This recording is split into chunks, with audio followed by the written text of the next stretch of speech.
Bukod sa US presidential elections, may mga nanalo na rin sa iba't ibang lokal na posisyon sa Amerika kung saan tumakbo ang ilang may lahing Pinoy. Live mula sa New York City, makausap natin si GMA Integrated News stringer Dave Llabanes Jr.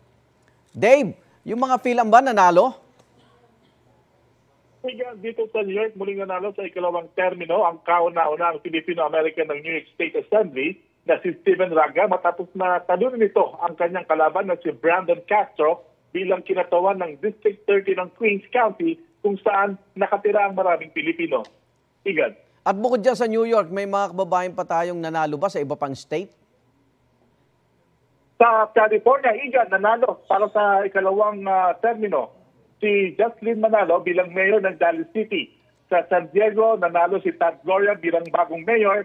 Si Isabel Jurado, kauna-una ang PhilAm na mauupo bilang miyembro ng Los Angeles County Council.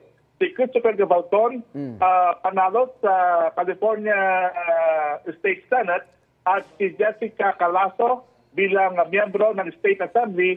At sa Wisconsin, nanalo din si Angelito Tenorio bilang Assembly member, Igan.